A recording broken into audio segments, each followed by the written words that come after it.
February 12, 1943, Bletchley Park, England. The winter fog clings to the Victorian mansion like a shroud, its Gothic spires barely visible through the gray English dawn. Inside Hut 6, the clatter of mechanical calculators mingles with the urgent scratch of pencils on paper. A young woman's fingers dance across the rotors of a bronze machine, its electrical circuits humming with secrets. The air tastes of coal smoke and coffee grounds, thick with the weight of unspoken knowledge. In her hands lies a decoded German transmission, coordinates for a U-boat wolf pack targeting Allied convoys in the North Atlantic. She does not yet know that the message she has just deciphered will save 3,000 merchant sailors' lives before the week ends. 400 miles away, in a concrete bunker beneath the streets of Berlin, Admiral Dönitz studies his maritime charts with unwavering confidence. His U-boats prowl the Atlantic like steel wolves, their positions communicated through what he believes to be the most sophisticated encryption system ever devised. Each Enigma machine, that marvel of German engineering, possesses 158,962,555,217,826,360,000 possible daily settings. The mathematics of impossibility, Dönitz tells his staff, rendered in wheels and wires. No enemy could ever penetrate such complexity. The Reich's naval communications flow through channels as secure as the vaults of the Reichsbank itself. This is the story of history's greatest intelligence deception, not a tale of spies in dark alleys or midnight rendezvous, but of brilliant minds wielding mathematics as their weapon against the seemingly impenetrable fortress of German cryptography. It is the chronicle of how the Third Reich's supreme confidence in their Enigma machines became their greatest vulnerability, and how Allied codebreakers turned Nazi hubris into their most decisive advantage of the Second World War. The genesis of Germany's cryptographic arrogance stretches back 2 decades before Bletchley Park's fog-shrouded revelations. In 1918, as the Kaiser's empire crumbled and the bitter seeds of future conflict took root in Versailles' harsh terms, each rotor contains 26 electrical contacts corresponding to the letters of the alphabet. When an operator presses a key, electrical current flows through the rotors in an intricate pattern, emerging as a different letter entirely. The German military, observing demonstrations of this mechanical marvel in the mid-1920s, recognizes its potential immediately. By 1930, the German army adopts Enigma as its primary encryption system. The machine's complexity astounds even its operators. 3 rotors can be arranged in 6 different orders, with each rotor having 26 starting positions. This creates 17,576 basic configurations. But German engineers, drunk on the possibilities of mathematical security, add more layers of protection. A plug board allows operators to swap letter pairs before encryption, multiplying the combinations exponentially. When the German Navy adopts a 4-rotor version in 1942, the number of possible daily settings soars beyond comprehension, more than the estimated number of atoms in the observable universe. German military doctrine embraces Enigma with religious fervor. Training manuals proclaim that even if the enemy captures an Enigma machine, they cannot read German messages without knowing the daily key settings, which change at midnight every day. These settings, rotor positions, rotor orders, plugboard connections, are distributed in codebooks to operators across the Reich's vast military apparatus. From U-boats prowling Arctic waters to panzer divisions racing across Russian steppes, German forces communicate through this electronic labyrinth, their confidence absolute. The Third Reich's faith in Enigma transcends mere military utility. it becomes ideological validation. Here stands proof of German intellectual superiority, a machine so sophisticated that even capturing it yields no advantage to inferior enemy minds. Nazi propaganda subtly weaves Enigma's invincibility into broader narratives of Aryan technological dominance. German engineers boast that cracking Enigma would require checking millions of combinations daily, a task requiring centuries even with armies of mathematicians. The hubris runs deeper than tactical confidence. It becomes racial pride, encoded in rotors and wires. They arrive expecting weeks of work. They will stay for years. Their dedication measured not in months, but in thousands of German lives saved through intercepted orders. The foundation of their success rests on Polish brilliance and French espionage.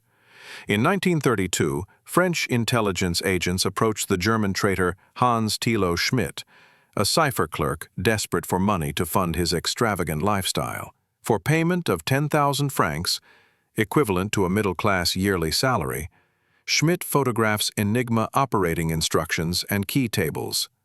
The French, recognizing their mathematical limitations, share this intelligence with Polish cryptographers, who possess both the expertise and motivation to attack German codes.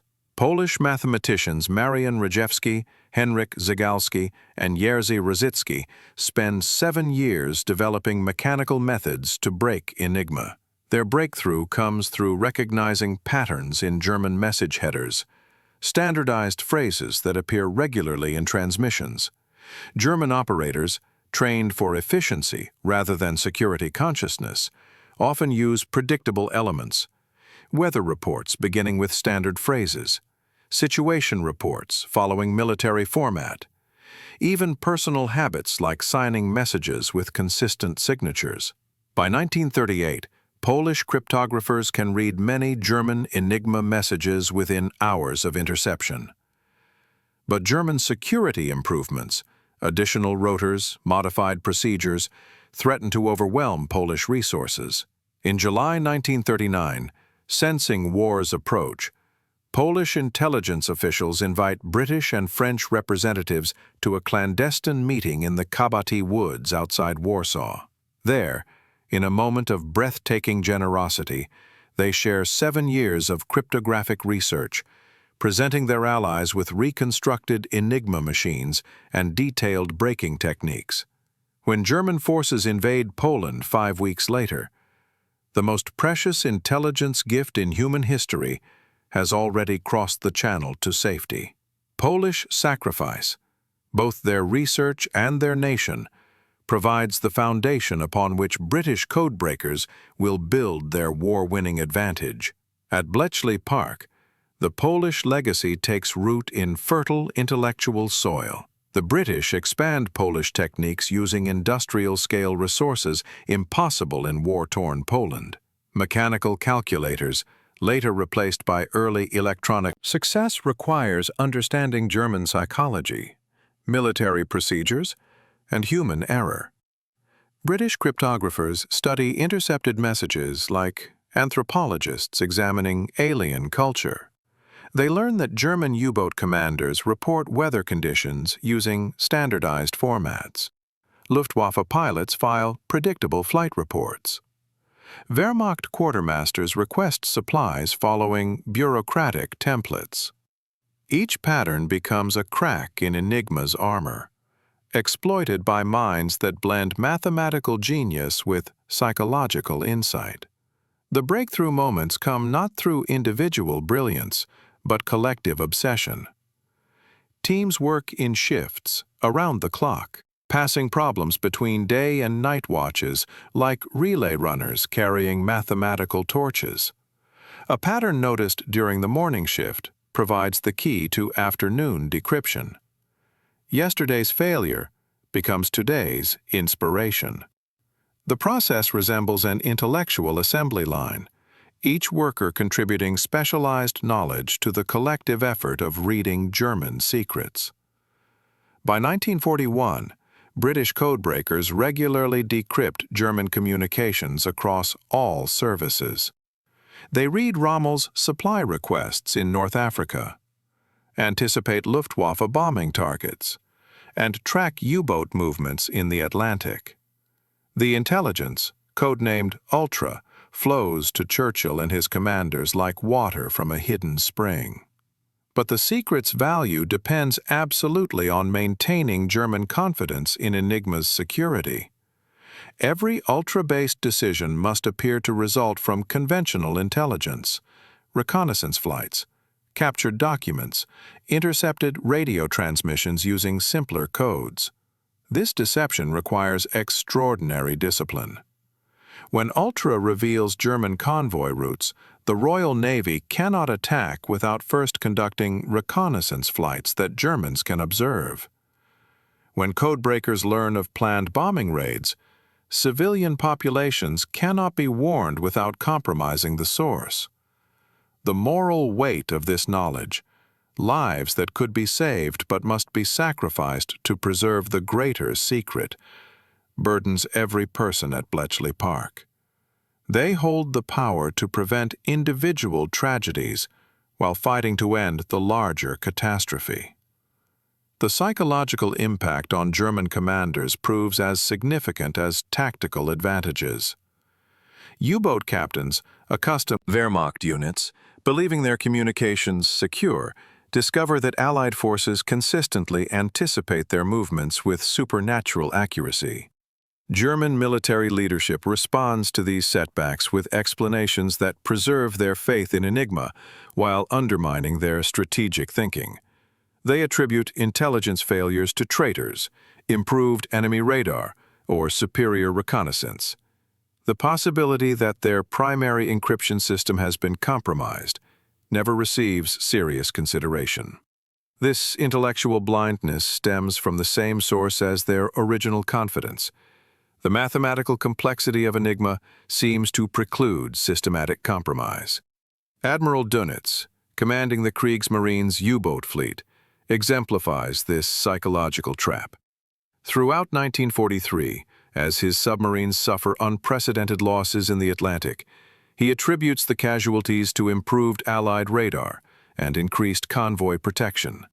His war diary, captured after Germany's surrender, reveals no suspicion that enemy codebreakers might be reading his operational orders. Even when direct evidence suggests communication compromise, Dönitz and his staff seek alternative explanations that preserve their confidence in German cryptographic superiority. This cognitive dissonance reflects deeper aspects of Nazi ideology. The Third Reich's racial theories, which posit German intellectual dominance over inferior enemy peoples, make systematic German cryptographic failure psychologically impossible to accept. How could British minds, corrupted by democratic weakness and racial mixing, penetrate the pure products of Aryan engineering? The question answers itself within Nazi conceptual frameworks. Such penetration cannot occur. Therefore, apparent evidence of compromise must have alternative explanations. Meanwhile, the fruits of cryptographic victory accumulate in Allied strategic advantages. During the critical Battle of the Atlantic, ultra-intelligence allows convoy routing that avoids U-boat concentrations, reducing merchant shipping losses from catastrophic to manageable levels. In the Mediterranean, Rommel's Africa Corps faces enemies who consistently anticipate his supply needs and tactical movements. On the Eastern Front, German forces find their tactical communications increasingly compromised as Soviet intelligence, sharing ultra findings through carefully obscured channels, develops uncanny accuracy in predicting Wehrmacht operations. These pencils, manufactured by American companies like Dixon Ticonderoga, represent democratic industrial abundance, contrasted against German technical sophistication. While Nazi engineers craft intricate machines requiring precision manufacturing and constant maintenance, Allied codebreakers employ mass-produced tools available in any office supply store. The pencil's democratic symbolism extends beyond mere utility. In Nazi Germany, advanced technology remains concentrated among elite military units and scientific establishments. Enigma machines, each costing thousands of Reichsmarks, embody the hierarchical thinking that reserves sophisticated tools for superior individuals. By contrast, pencils represent the egalitarian principle that powerful tools should be widely available. At Bletchley Park, brilliant Cambridge mathematicians and clever secretary typists employ identical pencils in their collective assault on German codes. This symbolic contrast reflects broader philosophical differences between democratic and totalitarian approaches to intellectual challenges. Nazi ideology, emphasizing individual genius and racial hierarchy, trusts its security to machines operated by carefully selected Aryan personnel. Democratic methodology, valuing collective effort and diverse perspectives, assembles teams where former department store clerks work alongside university professors, where women contribute equally with men, where Jewish refugees apply their talents alongside Gentile colleagues. The pencil's wood comes from American forests, its graphite from mines scattered across the free world. Like the Intelligence Alliance itself, this simple tool represents global cooperation against concentrated tyranny. German Enigma machines, manufactured in occupied territories using slave labor, embody the exploitation underlying Nazi industrial production.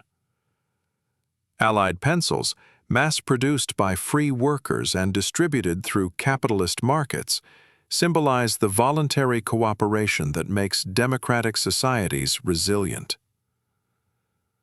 As 1943 progresses into 1944, the cumulative impact of cryptographic superiority becomes decisive.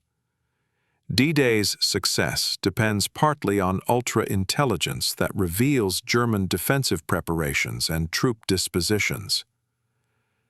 Allied commanders, reading The Battle of the Atlantic, which Churchill later describes as his greatest fear throughout the conflict, turns decisively in the Allies' favor during 1943. U-boat losses mount steadily, as convoys, guided by ultra-intelligence, avoid submarine concentrations, while Allied aircraft and warships, vectored by decoded German communications, intercept U-boats with increasing effectiveness. The psychological transformation among German submarine crews reflects their leadership's strategic confusion. U-boat veterans, accustomed to months of successful hunting in empty seas, find themselves increasingly hunted by enemies who appear where no enemies should be. Young submariners, promised glory in the Grey Wolves campaign against Allied shipping, instead experience the claustrophobic terror of depth charge attacks guided by impossible enemy accuracy. These individual tragedies accumulate into strategic catastrophe for the Third Reich. German naval records, captured after the war, reveal that U-boat effectiveness declines precipitously throughout 1943 and 1944. Submarines that once sank merchant vessels faster than Allied shipyards could replace them find themselves struggling to survive patrol deployments. The tonnage war, Germany's attempt to starve Britain into surrender by destroying more shipping than Allies could construct, fails as ultra-guided convoy routing and submarine hunting eliminate the Kriegsmarine's tactical advantages. The ultimate irony emerges in the war's final year. German security services, investigating persistent intelligence failures, occasionally suspect communication compromise, but consistently reach wrong conclusions. They blame captured codebooks, traitors, or procedural violations, rather than systematic cryptographic failure. Some German officers propose abandoning Enigma entirely, but their superiors reject such suggestions as defeatist thinking. The machines that should provide security become anchors, dragging German forces toward destruction. In the spring of 1945, as Allied forces close on Berlin from east and west, Enigma traffic continues flowing through intercepted channels. German commanders, retreating through collapsed defensive lines, still trust their communications to machines whose secrets have been exposed for years. British and American intelligence officers read final German operational orders with mixture of the last Enigma intercepts, decoded in Bletchley Park's huts during April 1945, reveal the Third Reich's final communications. Fragmentary orders to scattered units, desperate attempts to coordinate collapse, futile plans for continued resistance. German operators, faithful to procedures learned years earlier, continue encrypting messages with mathematical precision, even as their nation crumbles around them. Their dedication to cryptographic security, maintained until the absolute end, represents both military professionalism and tragic ignorance. When Germany surrenders on May 8, 1945, the Enigma secret dies with the Third Reich's communications networks. Allied codebreakers, sworn to lifelong secrecy about their war work, return to civilian life, carrying knowledge they cannot share. The pencils that defeated Nazi Germany's most sophisticated encryption system disappear into desk drawers and forgotten boxes, their democratic symbolism invisible to post-war generations, who will never know how close their freedom came to extinction. The transformation wrought by cryptographic warfare extends far beyond tactical advantages or strategic victories. Ultra-intelligence fundamentally alters the nature of military conflict, demonstrating how intellectual warfare can achieve effects previously requiring massive industrial production or human sacrifice.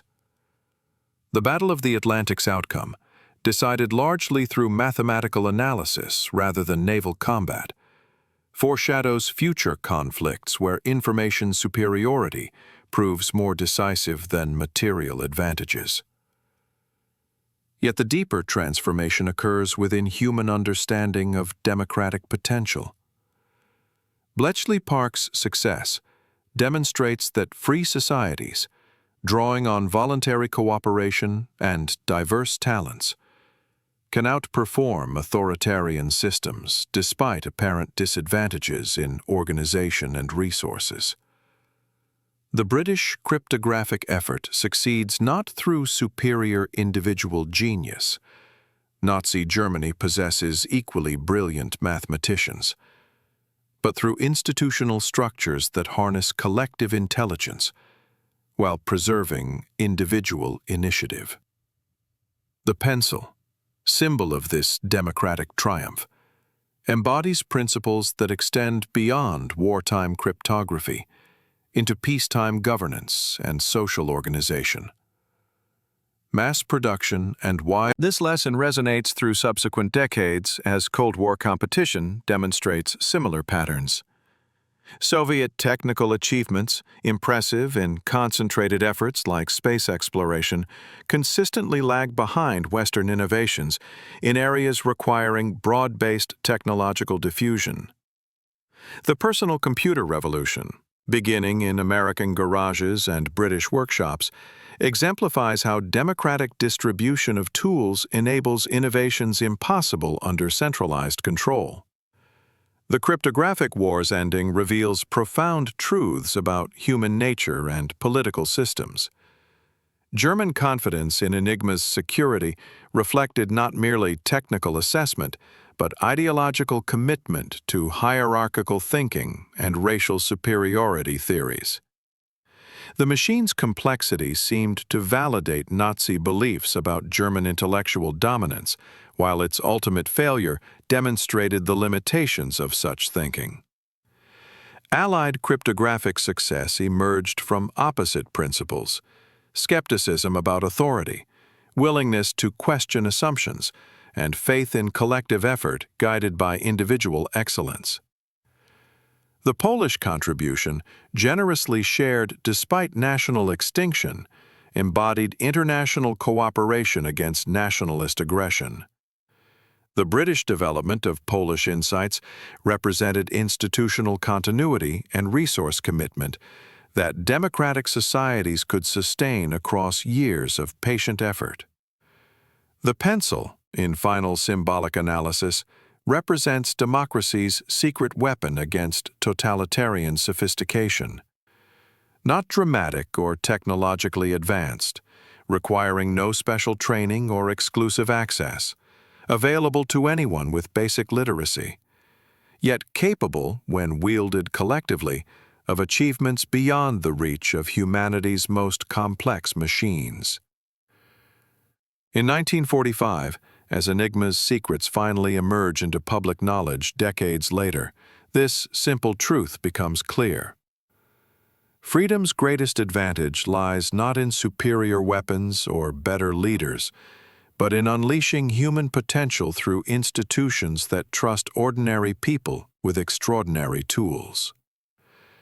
As evening fog once again shrouds Bletchley Park, now preserved as testimony to democratic triumph over fascist machinery, the pencils lie silent in museum cases beside reconstructed Enigma machines.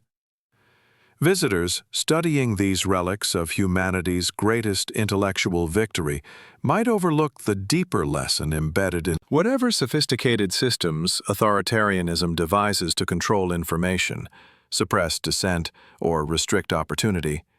Democracy possesses a simple response: trust people with tools, knowledge, and the freedom to use both. The Enigma secret, finally revealed, teaches us that freedom's greatest encryption is the boundless creativity of minds unshackled by ideology's limitations. Minds armed with nothing more complex than pencils, yet capable of reading the future itself.